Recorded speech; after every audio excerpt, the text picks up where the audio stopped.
সন্দীপ ঘোষের গ্রেফতারের খবর ফিয়ার্স লেনে অবস্থানরত জুনিয়র ডাক্তারদের কাছে এসে পৌঁছতেই উচ্ছ্বাসে ফেটে পড়েন তারা। সিপি বিনীত গোয়েলের পদত্যাগের দাবিতে লালবাজার অভিযানের দিন আরজি করের প্রাক্তন অধ্যক্ষের গ্রেফতারির খবর পৌঁছতেই আন্দোলনকারী জুনিয়র চিকিৎসকেরা বলতে থাকেন এই গ্রেফতারিতে তাদের নৈতিক জয় হয়েছে। আন্দোলনকারী চিকিৎসকেরা একে অপরের গলা জড়িয়ে কোলাকুলি করে উচ্ছ্বাসে ভাসেন। তারা বলতে থাকেন যেটা পুলিশ করতে পারেনি সেটা সিবিআই করে দেখিয়েছে। তবে স্বাস্থ্য ভবন থেকে এখনো তাকে সরানো হয়নি। এবার হয়তো তারা পদক্ষেপ করবে। তবে ধর্ষণ এবং খুনের যে অভিযোগ সে বিষয়ে গ্রেফতার হননি তিনি, বিচার এখনো হয়নি। দুর্নীতির অভিযোগে গ্রেফতার হয়েছেন সন্দীপ ঘোষ। তাই সিপি বিনীত গোয়েলের পদত্যাগের দাবিতে আন্দোলন চলবে। আমরা মনে করি এটাই একটা সুনির্দিষ্ট পদক্ষেপ। আরো আগে হলে আমরা প্রয়োজন খুশি হতাম। আজ 25 দিন কর্মবিরতি চলছে। আমরা ন্যায় বিচারের দাবিতে যে আন্দোলন শুরু করেছিলাম আমরা এখনো সেই পথেই আছি।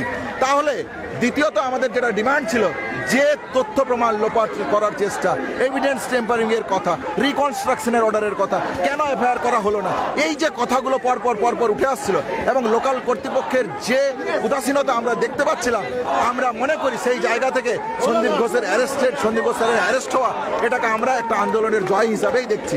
এই কাজটা রাজ্যের প্রশাসনের করা উচিত ছিল, সেটা এতদিন পরে কেন হলো এই প্রশ্ন আমাদের। এরপরেও যদি স্বাস্থ্য ভবন কোনো অ্যাকশন না নেয় তাহলে বুঝতে হবে ভেতরে অনেক গন্ডগোল আছে।